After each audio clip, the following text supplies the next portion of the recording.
meron ding meron din sa Senado na medyo katin-kapit na palitan ng isang waiter na Senate President Chis Escudero.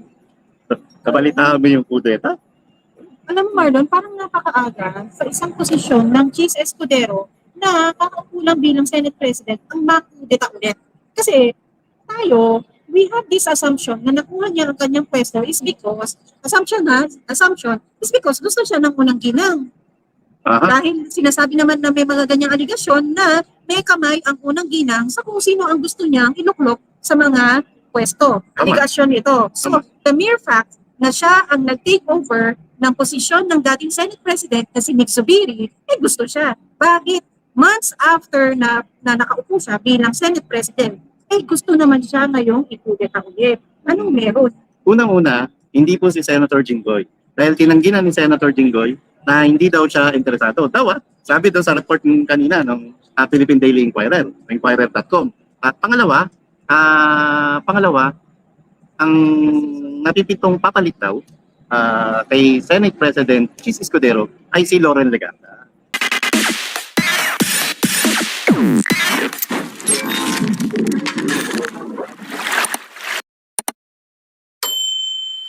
Alam mo, ang hindi okay ngayon, yung National Bureau of Investigation. Alam ko, tama ba yung narinig ko? Na mayroong isang kinasuhan ng RAPE. Okay. Kahit Tagalog, yung RAP.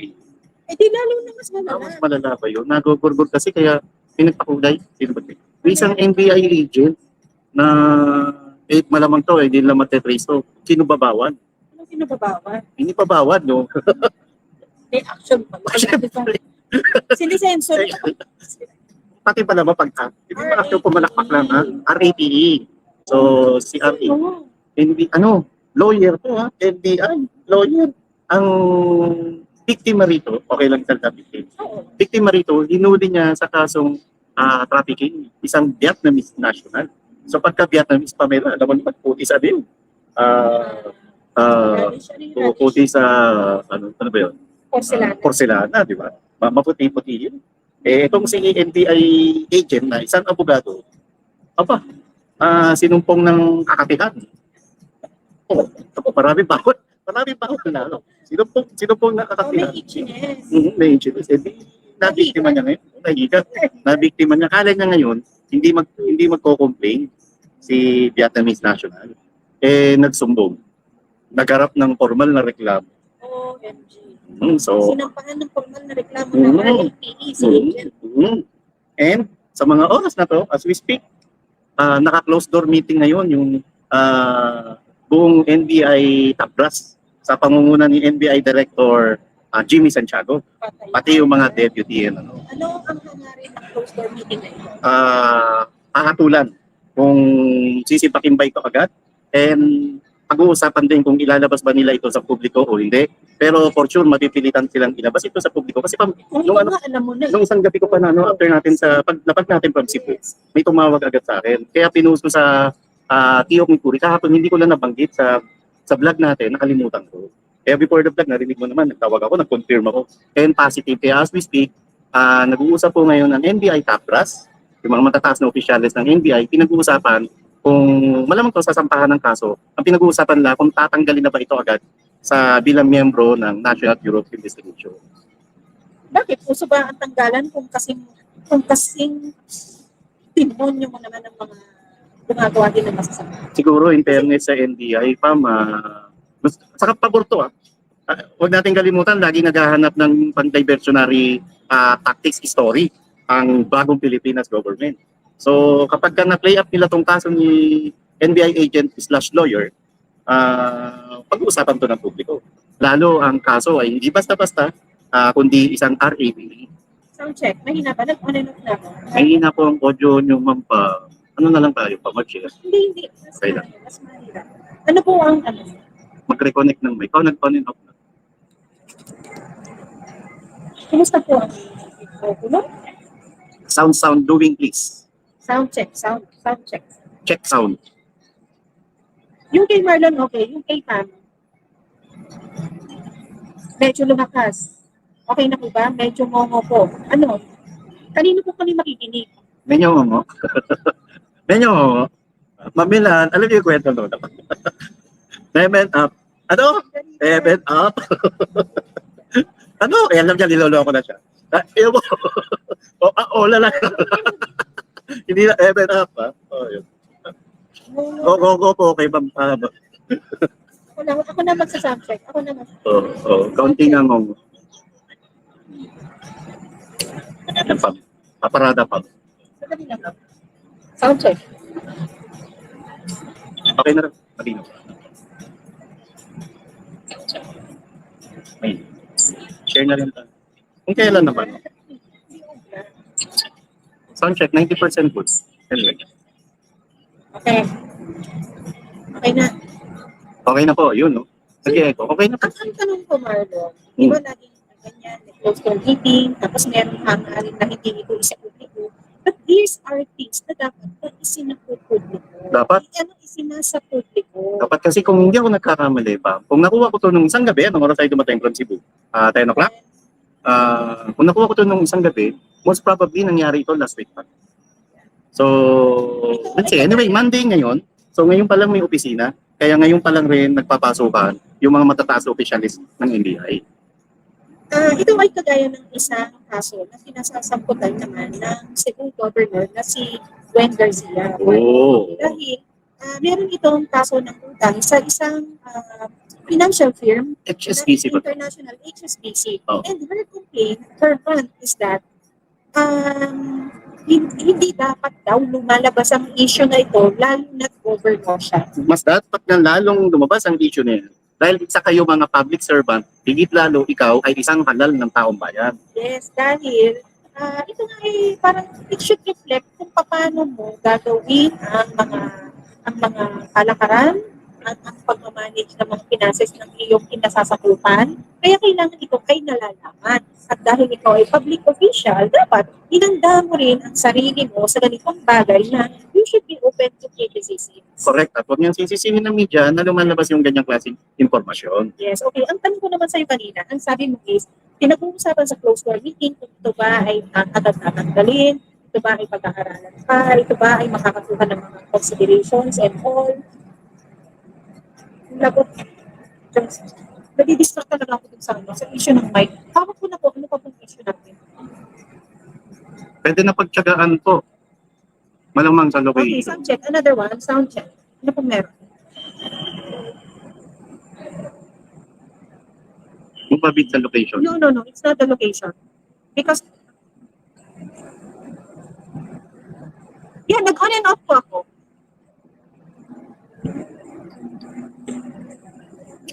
Baka need na pang ng bago. Naka-green ka naman. Pero naka-double green ako. Oo nga, kasi yung sound Double check. lang. Sound check.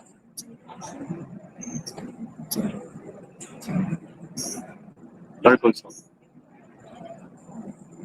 Wow, baby Pam. Gagalit, tatawagin mo ko baby. Bagong charge pa. Sorry. Share na lang pa.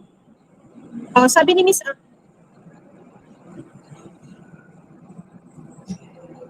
maniniwala ako kay Miss Amon na naiintindihan naman.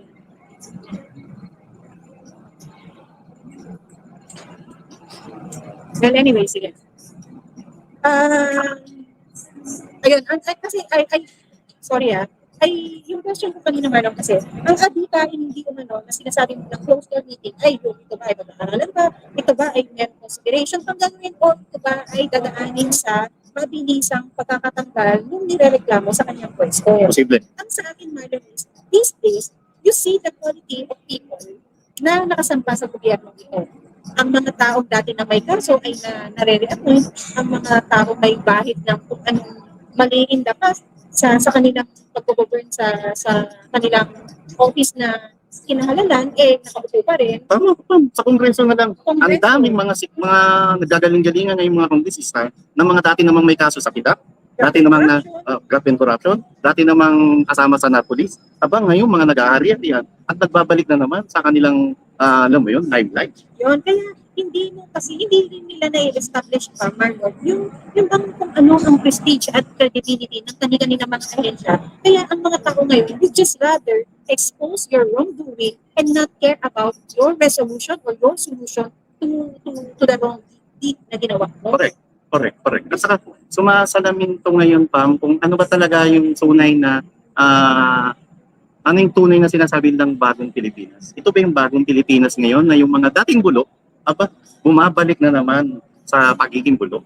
Ano ba ang sinabi nila tungkol sa bagong Pilipinas? Na ang bagong Pilipinas or sa bagong Pilipinas, bawal ang waldas. Waldas. Ano ang nangyari? Waldas, speaking of waldas, the most practical thing that you can relate waldas to is was the amount of budget that you allocated for your zona food. 20 million. Waldas o hindi? Practical o hindi? Ikalawang pinakamalupit na waldas at ang pinaka-latest na pagwawaldas, yung concert ni Duran Duran na nag-birthday lamang ang isang Marcos Jr. Nag-import ng sikat na banda, na mamahaling banda, at umabot pa, hindi lang pala 57 million ang budget, umabot ng 100 million pesos. Pesos na yan. Yan ang bawal ang waldas. Ito pa, another waldas. Please, Natividad, salamat. Ito magiging ano na to ng administrasyon, Marlon. Maalala lagi ang administrasyon ng Marcos Jr. sa problema ito. Waldas, ang budget o pondo na daily allocation mo for your flood control, which is 1.5 billion pesos per day. Yan ang pinakamalupit na pagwawaldas ng bagong Pilipinas. Yes. Diba, isipin mo, araw-araw gumagastos ang gobyerno ng 1.5 billion a day. Hindi naman natin alam kung saan talaga napupunta itong perang to dahil hanggang ngayon, konting kulan lang, binabaha tayo. Another waldas thing, pagkatapos ng isang Enteng or Carina na typhoon na dumalaw dito sa ating bansa, Marlon, ang solusyon nila para pagtakpan ang paghahanap ng tao sa 5,500 flood control concert. Hindi ba yung pagwawaldas ng pera? Sobra. At saka yung pagwawaldas din, yung pagwawaldas pa, yung party dito, concert dito, everywhere. And may fashion show pa. At hindi ba waldas din, Marlon, na namamahagi ka nga ng murang bigas para lang masabi mong na-achieve mo yung pangako mo nung ikaw ay nangangampanya ng murang bigas, pero halos hindi mo makain. Yung itinambing mo doon, hindi mo ba winaldas yun? Sobra, Pam. And gano'n na kayo gumastos sa pera ng taong bayan. Yung iba naman nating kongresista, kitang-kita naman yung pagiging maluho nila na isang pagmumukha rin ng pagwawaldas. Isipin mo ang isang Congressman Benny Abante, ang isang Miro Kimbo, ang isang Congresswoman Bernos, Stella Kimbo. Bakit palagi ako Miro Kimbo? Asawa yun. Kasi minsan na-interview ko si Kong Miro. Sorry naman. Si Stella Kimbo, si Kong Bernos. Lahat sila talagang yung mga lifestyle nila kakaiba, di ba? And okay ka lang. Sige lang, go on. Naririnig mo naman ako. Nakasama na lang yung ayun, yung kung usaping waldas, bakit daw di umanib sa PDP si Attorney Vic Baby Rose? Hindi usaping waldas yun. Nabasa ko lang. Sabi ni Baby Rose. Yung hindi pag-anib, that's a second, that should just be the second question. The first question is he a PDP member? Hindi po. And it's very, it's a very acceptable reason why he was not present at that event ng PDP. Kung aanib ba siya, that is like a thing we should face in the near future. Yes. We should face in the near future. And wag po natin kakalimutan, ang bawat political party po ay may kanya-kanyang prinsipyo, may kanya-kanyang, sige, sabihin natin, masyado malalim salitang ideology.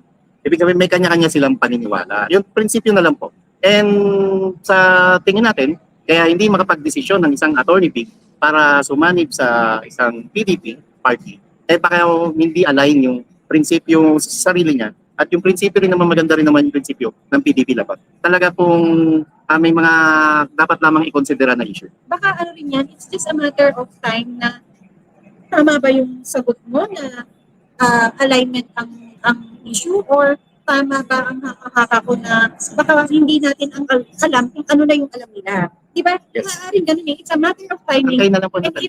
it's between them. Antay It's na not for us to give away an answer na hindi rin naman binabasa. Antay na lang po natin. And ito lang po ang nasisiguro ng Third Floor Studio bilang kilala naman po na malapit kay Attorney Vic Rodriguez.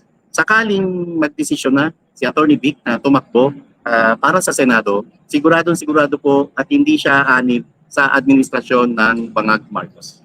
Ako rin naman, ano man ang maging desisyon niya, pribado o senado, mananatiling friends of Victor Yes, Rodriguez yes. tayo. Ako mananatiling tagahanga. Oo. Mananatili at patuloy yung pagwawaw. Napapawaw pa rin ako sa galing ng mama.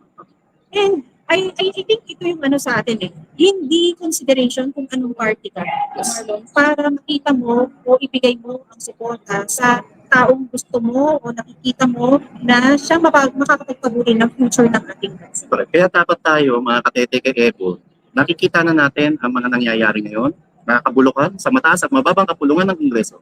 Tayo na ho mismo ang magpapasya at tayo rin ang magbibigay ng gabay sa ating mga kamag-anak, anak, kapatid, magulang, kaibigan, kaopisina, katrabaho, etc.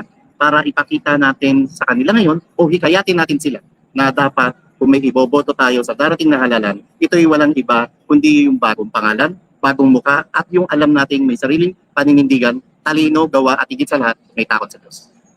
Ayun pa rin, no, hindi pa rin ba maganda yung ano? Sira ang sound, pasensya na po. Anyway, Pam, bago natin lagpasan si NBI, ano raw ang clue? Ang clue, maliban sa abogado, mahilig po siya sa letter B, as in babae. And bagong tatag lang ulit. Dati na yung opisina niya, yung unit niya, dati ng bagong naibalik po ulit.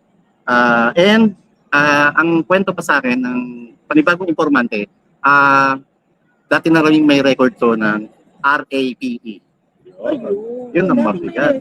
Eh, talagang dati ng itchy. Dati ng malahigat. Ang dami ngayon na nakasabit sa pulong, Marlon, mga bigat. Oo, meron ding meron din sa Senado na medyo kating-kapit na palitan ng isang waiter na Senate President Chis Escudero. Kabalitaan mo yung kudeta? Alam mo, Marlon, parang napakaaga sa isang posisyon ng Chis Escudero na kakaupo lang bilang Senate President ang makudeta ulit. Kasi tayo, we have this assumption na nakuha niya ang kanyang pwesto is because, assumption is because gusto siya ng unang ginang. Aha. Dahil sinasabi naman na may mga ganyang aligasyon na may kamay ang unang ginang sa kung sino ang gusto niyang iluklok sa mga pwesto. Aligasyon ito. So, the mere fact na siya ang nag-take over ng posisyon ng dating Senate President na si Nick Zubiri, gusto siya. Bakit? Months after na nakaupo siya bilang Senate President, gusto naman siya ngayong ikudeta ulit. Anong meron? Unang-una, hindi po si Senator Jinggoy. Dahil tinanggi na ni Senator Jinggoy na hindi daw siya interesado. Sabi daw sa report kanina ng Philippine Daily Inquirer, inquirer.com. At pangalawa, ang napipitong papalit daw kay Senate President Chis Escudero ay si Loren Legarda. At may pwede. Alam mo naman ng isang Loren Legarda, masyado ring maepal. And wag nating kalimutan yung pangatlo rito, dapat ito una. May kinalaman pa rin to. May kinalaman pa rin to sa usapin ng charter change. Dahil alam naman natin nung hindi pa Senate President, ang isang Chis Escudero, hayagan yung pagtutol niya sa pagpapalit ng saligang batas. Yeah, he's not in favor of charter change. Yes, I don't know with Loren Legarda, pero wag nating kalimutan, ang laging binabandera ng isang Senator Loren Legarda ay isa siyang environmentalist. Pero nung binaha ang Metro Manila at Luzon Province, Luzon Region, nasa ng isang Loren Legarda para tumayo, tumindig at manguna upang imbestigahan at busisiin kung saan ba napunta yung 5,500 flood control project, higit lalo kung nagamit ba ng tama yung 1.5 billion a day na pondo para sa flood control project. Ayun nga ang argument ko, Marlon. Mag-a-ambition ka ng bigger role na ganyan, kung yung specific role na advokasya mo, na pagiging environmentalist mo, hindi mo tinatayuan, ano pa dyan sa bigger role mo ang ina-ambition mong makuha? Diba? Siguro maliban sa power, gusto niya ring magtala sa kasaysayan ng Senado dahil sa pagkakaalam ko wala pang babae na naging Senate President. Andiyan pala si Sir Spencer Lacalle ng Ay, Tongtong. kuya, hello, kamusta dyan? Kamusta sa Hong Kong? Ang tanong niya, Senator ba si Loren Legarda? Yes, oo, Senator siya. Nakapwesto po siya ngayon. Is she an electionist? Hindi. Alam ko, kauupo niya lang. Alam ko. Nasa yung team ba siya? I can't remember. Alam ko kasi Nationalist People's Coalition siya. Yung partido ni Senator Tito Soto. Pero ako, nakaupo po siya ngayon as senator. Yeah. And ilang beses lang naging senadora ang isang Lauren Legarda? Meron ba tayong natandaan na significant na batas na naisagawa niya? Wala akong matandaan pa. And dito natin siya pupunahin ngayon at dito natin siya tatanungin ngayon kung bakit dapat bilang isang veteranang senadora at bilang isang dating mamamahayag mula sa ABS-CBN, dapat siya yung magaling bumusisi, siya yung magaling kumilatis at magpusisa kung paano ginamit ang 1.5 billion pesos kada araw patungkol sa flood control project. Pero ano ba, nasaan pa siya ngayon? Ano ba ang direction niya ngayon? Hindi naman natin masabi din eh. Ang lagi lang din na ginagawa niya, ang pagiging matapid niyang magsalita. Pero, hindi nga niya tinatayuan ang issue ng flood control. Yung naging issue ng 5,500 control. Actually, yan ang nakakalungkot sa Senado ngayon, no? Roy Sepulveda, thank you sa pakulay. Yan ang malungkot sa Senado ngayon, na saka lamang silang tumatayo, tumitindig at humaharap sa pagdinig pagka gusto nila yung topic, pag gusto nila yung investigasyon na pinag-uusapan. Pero pag patungkol lang sa taong bayan, katulad nito sa usapin ng flood control, alam ko nagtanong siya, pero napakababaw. Bagay, lahat sila noon nung ginawa yung pagdinig na yon sa ilalim ng committee ni Senator Bong Revilla, lahat mababaw dahil ang tinanong lang doon, ang napag-usapan lang doon ay yung paraan ng mga flood control, pero hindi na pag-usapan doon kung nagamit ba ng tama at sino-sino mga kontratista nito, sino-sino mga kontraktor, sino-sino mga mambabatas ang may project nitong mga flood control project na iniwasan nilang tanong.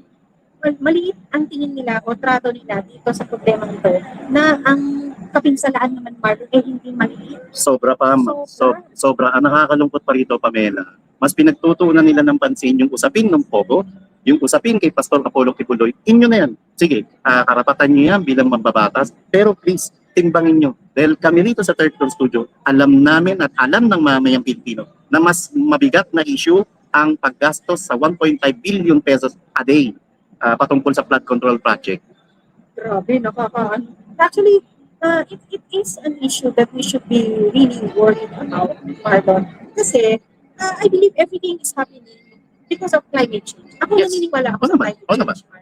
Marlon. Kung hindi na natin masolusyonan ang dami ng ulan, Marlon, tapos ang pinsala nito sa pagbaba sa panatagan, yung baha na ganyan, kung hindi napipigilan ng mga bundok, puno sa mga bundok na kinakalbo at dinidevelop into residential areas, Marlon. At inaabuso dahil sa illegal logging, sa illegal mining. Yes. How much? Bagyo pa lang ang pinag-usapan natin. Paano kung dumating ang isang kalamidad na natural calamity naman, Marlon, ang isang malaking or malakas na lindol? Gaano ka-prepare ang gobyerno? Yung pa, mabigat pa. Yun naman talaga, pagka natural calamities, mahirap pigilan. Pero bilang isang gobyerno, lalo kung ang patakaran mo ay sumusulong talaga sa tinatawag na good governance o political will, kahit pa paano, mamimitigate natin ang kapinsalaan na abutin ng taong bayan sakaling manalansa na naman itong mga to. Di ba? Yun ang ano yun. Kapag ba nangyari ang sinasabi natin the big one, ano ang solusyon mo kinabukasan? Concert? Tanong ko lang ngayon, concert? Tama ka. At gaano kabilis ang iyong disaster response? Nandyan ba ang mga GI Joes na naka-assign sa mga EDCA sites dito sa Pilipinas para rumisponde? Nauna mo nang sinabi na sila ay nandyan dahil sila ang unang re-responde at tutulong sa ating pagdating sa mga natural calamities. Ang ganda ng tanong mo pa, pero nanalansa ang bagyong Karina, nanalansa ang bagyong Enteng, etong muli, Hener at Ellen, di ba? Nakita ba natin ang mga GI Joes? Nakita ba natin ang mga Amerikanong sundalo para lamang magpadala ng rescue sa mga nabiktima ng baha? Wala. Ang huli nating nakita mga GI Joes, nung pasukin naman ng kapulisan ang KOJC compound sa Davao City. Yun, di ba? Pag ikakapinsala ng isang Pilipino na residente naman ng bansang ito, nandyan sila. Pero yung ikakatulong at ikauunlad naman ng kapwa natin, nasaan sila? Pagpapakita ito, Pamela, na ang interes lamang talaga ng Amerikano ang nangingibabaw sa kanila at hindi totoo ang sinasabi lang kaibigan nila ang mamayang Pilipino dahil inaabuso nila tayo patuloy, diretso at walang humpay. Kasi nainis ako dun sa nakita ko chat pangit ng boses chipmunks daw. Well anyway, Marlon, ito rin ay isang patunay. Ito talagang patunay na ang administrasyon ito ay sinungaling. Dahil taliwas sa kanilang sinasabi ang kanilang ginagawa at taliwas sa ginagawa nila ang kanilang mga sinasabi. Another issue today, Marlon, naglabas ng isang pahayag ang isang Secretary Cesar Chavez Marlon ng Presidential Communications Office tungkol sa akala ko nga natutulog na daw yung issue ng pulburon video, Marlon. Ah, Pero sila ulit ang bumuhay nito by releasing that PR or press release, Marlon. ano sinabi ni Secretary Cesar Na Chavez? nagsasabi na ang isang one moment ha, para tayo technically correct. Ito lang, Marlon. Ano to, defective yung mic. So, wait lang. Wait.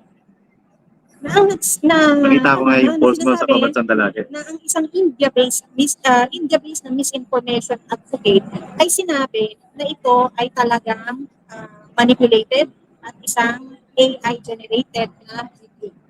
Wow. Eh di magpa-drug test. Yun nga, di ba? Mag-drug test ka. Mahirap. Ang bilis-bilis ninyong mag-collaborate or mag-engage ng third-party companies to say na actually hindi mabilis namin. Ang Tagal. diba? Ang tagal. Baka naghanap sila ng mga regular. Kamusta ang audio ko? Ito gamit ko. Dalawa na ilaw. O baka sa hininga ha? Ayaw yung hininga ko? Kumusta yung kay Marlon? Kamusta na ho ito? Kamusta?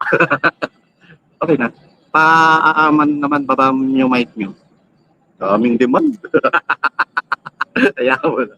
Anyway. Kanina malayo, nung hinawakan namin ayaw. Okay na po. Okay na ro. Okay na. Kanya-kanya appreciation. Okay po.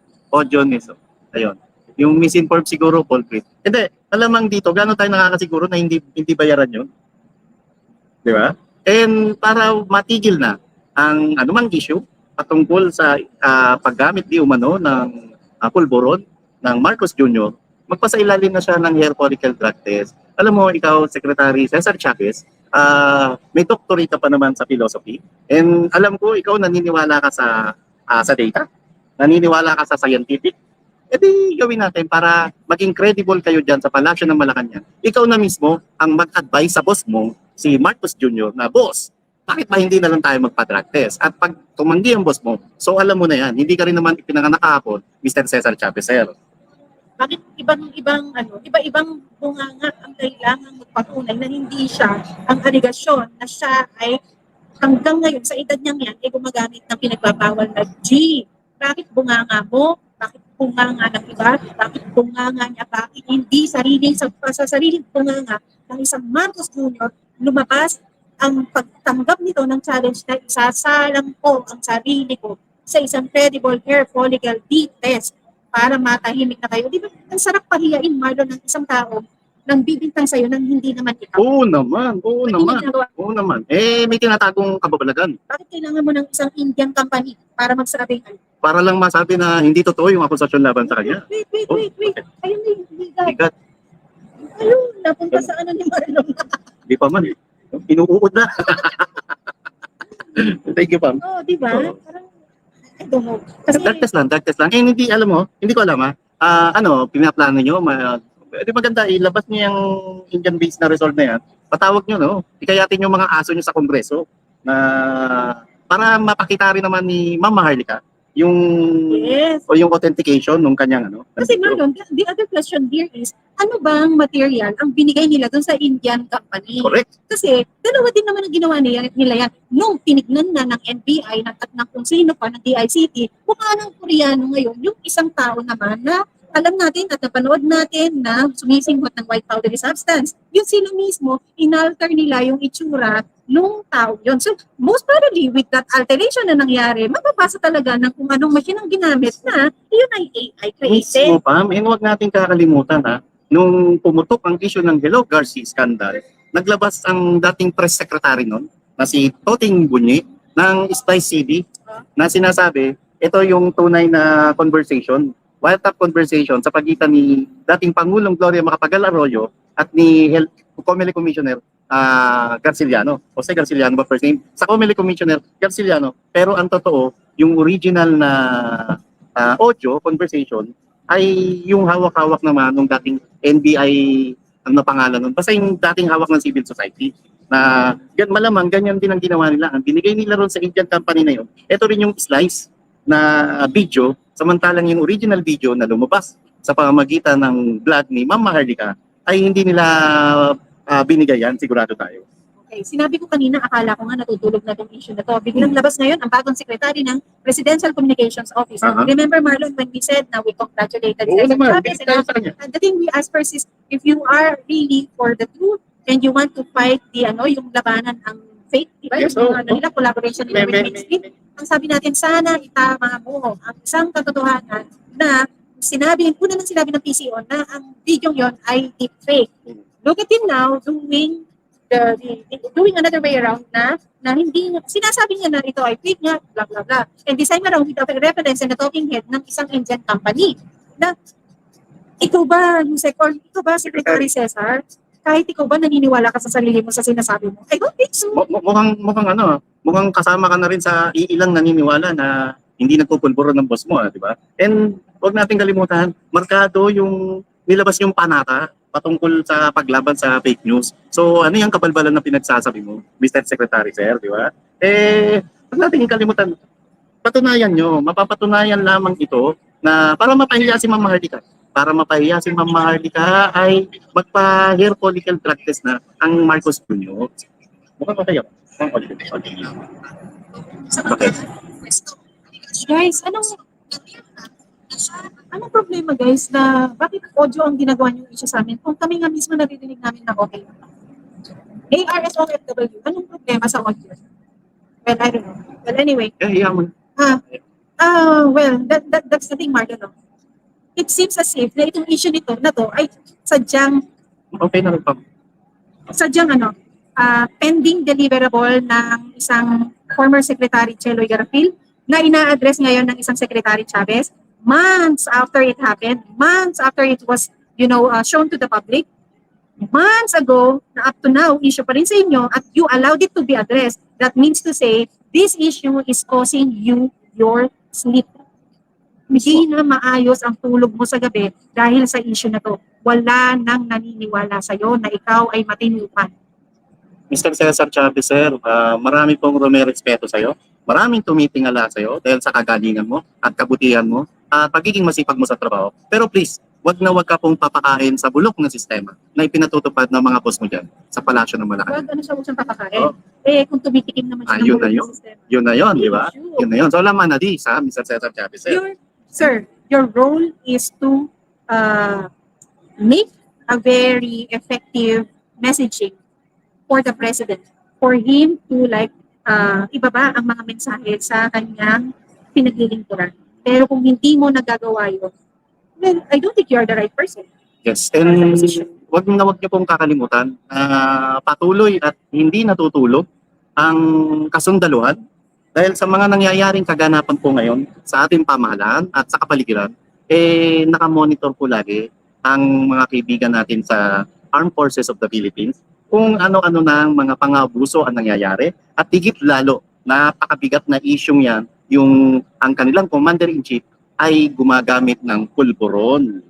To the point, Marlon, na sila mismo sa Armed Forces of the Philippines ay nananawagan na ng protection, Marlon, against their Chief Officer, Romeo Browner, no? Si Omet, di ba? Yung tipong parang ito, kumbaga sa pamilya, merong domestic violence na yung buong pamilya humihingi na ng protection na ilayo ninyo kung sino man whoever is causing the harm within the family. Sobra, willow the cut. Sobra. Kasi yung natanggap nga nating message nung nakaraan, ang title, Save the AFP from General Browner. Save AFP from General Browner. Just to say, a whole against one. Mm-hmm. Diba? So ang problemang nakikita ng karamihan, kabuuan, ay iisang tao lamang. At ito ay si Brownie.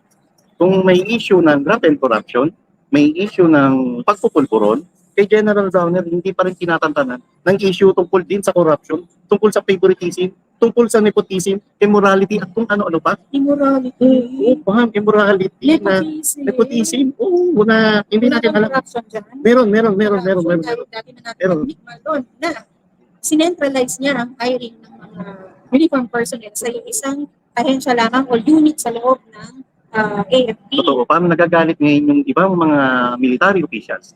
Kasi pagka mga ordinaryong pulis, ordinaryong sundalo lamang ang nasasangkot sa anumang kontrobersya ay iniimbestigahan at sinisipak agad. Samantalang ang kanilang AFP Chief of Staff na batbat ngayon ng intriga at batbat ng iba't ibang akusasyon, tuloy lamang sa kanyang mga ganansya. Namamayagpag at walang humpay, di ba? Na dapat sagutin ito ng maayos ni General Browner.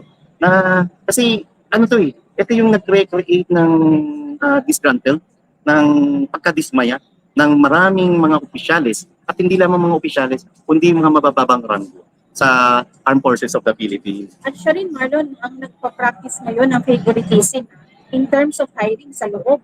Wherein, ang junior supposedly na dapat maiangat sa pwesto ay nauunahan pa ng ibang mas mababa sa pwesto nila dahil Nababypass.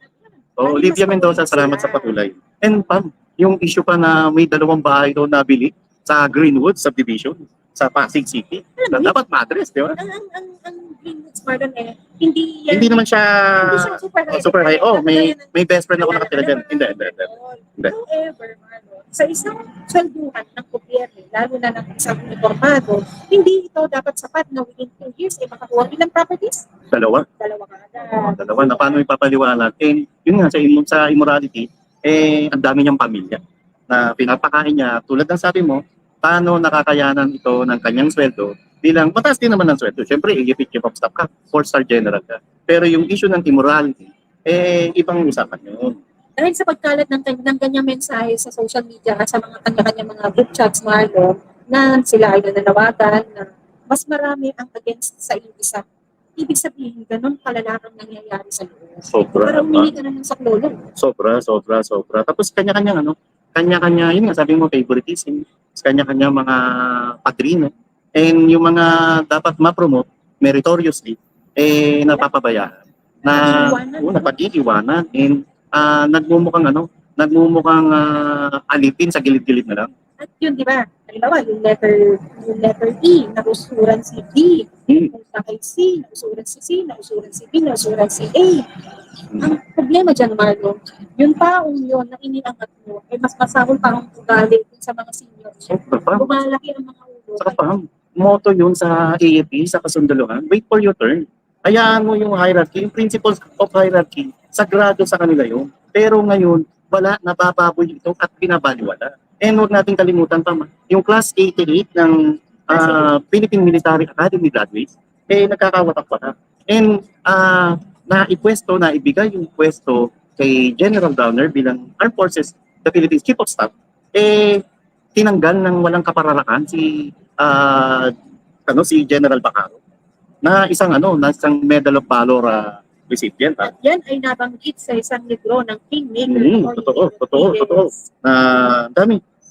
And yung yan kung saan sa chapter ng AFP Shakedown. And Pam, natandaan mo pa yung expose ni Maharlika na patungkol doon sa hoodlums and ropes, di ba? Na true enough, tumama ulit. Na hindi natin sinasabi na kumpirmado nga naglagay ng pera ang kapatid ni General Browner. Pero naipwesto bilang justice ng Court of Appeals at kung may issue man ng lagayan, dapat sagutin nila ito ng tama sa publiko. Bentahin ng bentahan ng kaluluwa sa gobyerno. Sobra. Imbis naman na ang mandato ninyo ay ang gawin talaga na to serve and protect the Filipino people para kanino kayo pinigilan sa araw-araw ninyong pag-isip para sa bayan pa ba o para sa sarili na ninyo kasama ang inyong mga bulsa. Kawawa ang AFP, Pam. Kawawa ang AFP dahil hindi naman class 88 ang nabubulo, kundi pati ang class 90. Mabuti na lang, hindi ginulong pa. Oo. 88, 89, Magulo, Pam. And ang mabigat dito, habang nangyayari ito, meron namang mga military officials ang di umano ay nababayaran na. Sana hindi totoo yung lahat ito, General Browner. Yung iba, madalas sumama lang sa pag-golf. Tapos pag-alis nila, after nila mag-golf, pati sa mga golf tournament, na bibigyan na ng mabigat, hindi nga umaabot ng milyon, 1,000 piso lang. Isipin mo, di ba, yung narango mo. And sana mali ang mga ganitong klaseng istorya na hindi naman iikot ng ganito kung hindi solido yung pagkadismaya ng mga military officials ngayon sa pamunuan ni General Omet Browner. So Marlon, diba, merong I was told. Si Kuyang Ibi, Marlon, meron siyang I had a dream. Ako meron akong version. Okay. Kung meron akong version na napay, tagulagin ko na lang, na nag-iinip ako. Nanaginip ka. Nag-iinip ako, Marlon. Hmm. Na di man, isang dating sundalo din, sundalo ba? Ah. Natatakbo bilang alkalde sa Mayor. Okay. sa Kilala ko Caloocan to. daw. Oo, Di kilala umano, ko to. ang siya na ngayon, di umano, ay nasa payroll din ng isang malaking mama sa mas mababang pakulungan.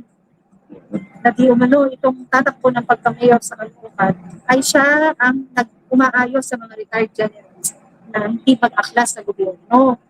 Bakit credible ba tong maman to? Alam ko malaki ang hinanakit sa pambago ron ha. Malaki ang hinanakit sa kanya. Kasi yung isang dating AUP chief of staff ay nagpakamatay dahil sa pambubuli niya. Sabi, ang tanong ni Bason Ness, tama ba yung pronunciation ng men? Baka sundalong Sundalong kanin kanin. yan. Baka ano? Sundalong kanin. Sundalong kanin to. Pero ibig sabihin siya ngayon ano? Siya ngayon ang middleman para Sabi ni arresto rin. BJ Lapay ba yun? Oh. Hindi namin alam kung sino. Kayo talaga. May sub TV o si Bernard Givitang Balos to sa si Triniling yan, Jocelyn Sino yun? Napo. Pakilala. Anyway, Pam, pero no, so inaareglo ngayon yung ilang military Di officials. man ang sabi, yes na siya ang Para naging hindi- mediator or middleman between the one who holds the purse Mm. and those people feeling disgruntled. Pero Pam, alam mo, malaki pa rin ang respeto ko sa mga opisyalis ng Armed Forces of the Philippines dahil ang mga ito ay mga maginoo, makabayan at mga professional. Kung ano man yan na hindi sila magpapasilaw sa anumang kalansing ng salapi. Kalansing ng Oo. salapi. Although, Sorry, ayun eh. kalansing, hindi, marami. Oo nga, no, pala yun. No? Kalansing ng salapi. Paypay ng salapi. Pay ng salapi, no? Anyway, Pam, although I was told also, Wow. oo, Hindi ka na na naginip. hindi, may nagsabi lang sa akin. Naginip lang naman ako. Yung Guys, nagsabi- naginip yun. Yung nagsabi nito, kaawig nung isang congressman ng Maynila, na talagang, na talagang, ano ba to, talagang pumanamit sa mga mamahali ng gamit, ha? Huh? Alam mo, Ito, isa na- oo. Bakit? Sabi nito, na yung ilang military officials daw, ay nakikipag-bargaining na para tanggalin si Defense Secretary Gibo Chodoro at si General Omet Brown. So hindi natin alam ha, ang Bargaining tabayan. pa lang yan. Bargaining pa lang to and baka kasama ron sa bargaining yung pagtanggap ng limpak-limpak na salapi na sana uli hindi totoo. Diba? So maraming, in short Marlon, no?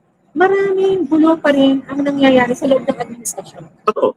And it seems as if even on his third year, supposedly na dapat smooth and running because on your third year, somehow, merong ganong, you become a lame duck for the next 3 years, di ba? Kasi ang tao na, ang tingin na 2028 eh. Hanggang ngayon, may trial and error ka sa management. Di ba? Yes. Parang, you came in as a rookie and you're going out and still you are a rookie. Hindi, ngayon ka lang ba nakatuntong sa isang government position? Hindi naman ba? Okay. Naging governor ka, Tagal naging mo naging senator ka. governor, naging senator ka. Nag-mayor ba ito Ilocos? Hindi ko alam. Hindi ko alam.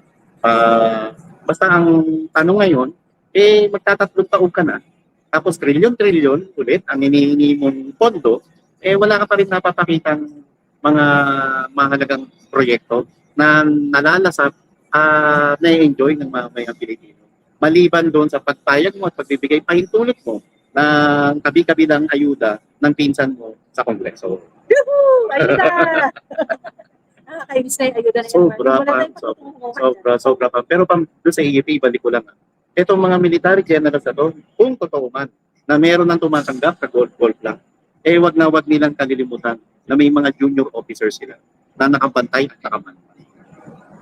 Nagkayahin kung ano mali Hindi. ginagawa nila? Hindi. O Para, hindi ko tutularan kung anong nangyayari sa ngayon? totoo. Marami pa rin naman ang buuang loob, Marlon, Totoo naman. para sa bansa at para sa kanilang mandado na to serve and protect the Filipino people. Totoo pa. At yung motto nila, courage, integrity, and loyalty. Loyalty, hindi sa commander-in-chief, kundi loyalty sa konstitusyon. At pag loyal ka sa konstitusyon, ang loyalidad mo ay para sa sambayan ng Pilipinas. Ano ba dyan, Marlon, ang pinaka-staple? Yung commander-in-chief mo o yung bansa mo? O yung constitution mo? Dapat Diba? Sa yung konstitusyon. Dahil Yung konstitusyon. yung chief mo, magpapalit yan. Ang konstitusyon is the highest supreme law. Yeah. O pala, highest na, supreme pa.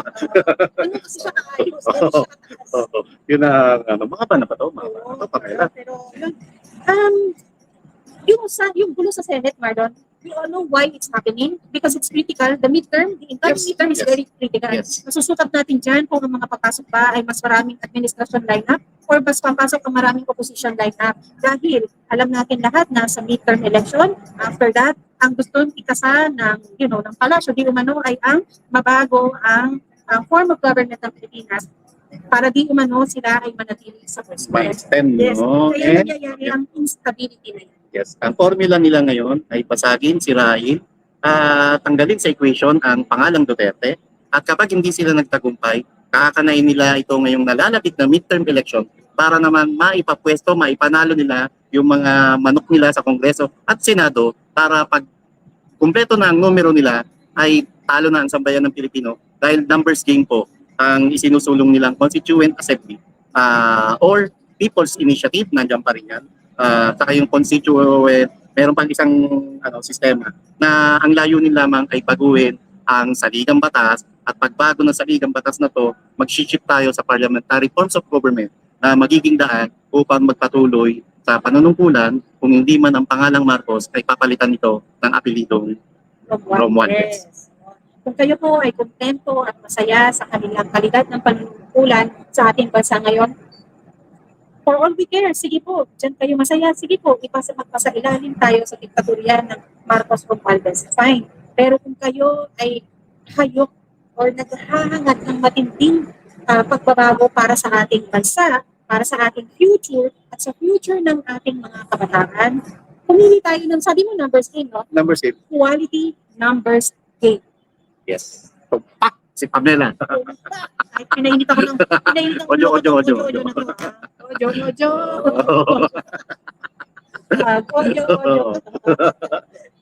Gusto niyo ba makita si Pamela sumasayaw? Yung gumagalaw ka, no? Alam niyo kung naka-ready na. Subukan mo! Ay, pareho naman kami ni Miss Pamparicato nung sumasayaw doon ah. Pwede ko i-focus lang dun sa'yo.